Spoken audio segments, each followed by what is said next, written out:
کراچی میں پانی کی قلت پیدا کرنے اور ٹینکرز کے ذریعے پانی کراچی کے ہائیڈرنٹس میں معروف سیاستدانوں سے لے کر قانون نافذ کرنے والے اداروں کے قبضے کا انکشاف ہوا ہے۔ روزنامہ ڈان کی تحقیقاتی رپورٹ کے مطابق جو پانی عوام کو سستا فراہم کیا جانا تھا وہ Karachi water and sewerage board کی ملی بھگت سے منافع خوروں کے لیے سونے کی کان بن کر رہ گیا ہے۔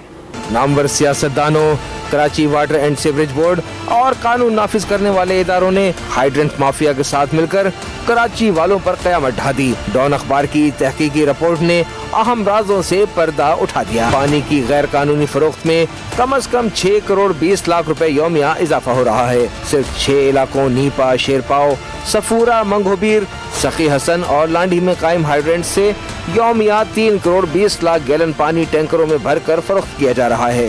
سیاسی VVIPs، حکومتی کارکنان، KWNSB کے اہلکار، پولیس، NLC، قانون نافذ کرنے والے دیگر ادارے، ہائیڈرنٹ کنٹریکٹرز، ٹینکرز مالکان، کمیونٹی لیول کے مضبوط افراد اور سیاسی کارکن اس بڑے منافع بخش دھندے میں ملوث ہیں۔ ان ہائیڈرنٹس کا انتظام نجی ٹھیکیداروں کو 2 سال کی مدت کے لیے نیلام کیا جاتا ہے، جس کا سب سے بڑا کوٹا 3 لاکھ گیلن یومیہ واٹر بورڈ کے اعلیٰ عہدے پر فائز PP رہنما کے پاس ہے۔ ان غیر قانونی ہائیڈرنٹ سے سیاسی جماعتوں کے عہدیدار اور کارکن یومیہ 50,000 گیلن سے زائد مفت پانی حاصل کرتے ہیں۔ تمام ہائیڈرنٹس پر 1,000 گیلن کے ٹینکر کی سرکاری قیمت 400 روپے مقرر ہے، لیکن یہ پانی شہریوں کو 2600 روپے میں فروخت کیا جاتا ہے۔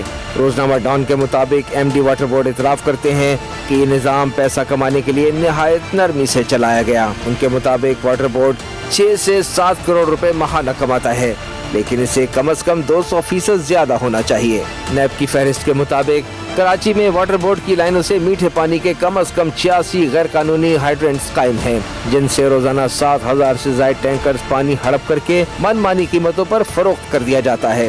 اس غیر قانونی فروخت پر قابو پا لیا جائے تو قطرے قطرے کو ترستے عوام وافر مقدار میں پانی حاصل کر سکتے ہیں۔ دیکھنا یہ ہے کہ کراچی میں اقتدار کے لیے لڑتے بھڑتے سیاستدان عوام کی پانی تک رسائی کے لیے کیا کردار ادا کرتے ہیں۔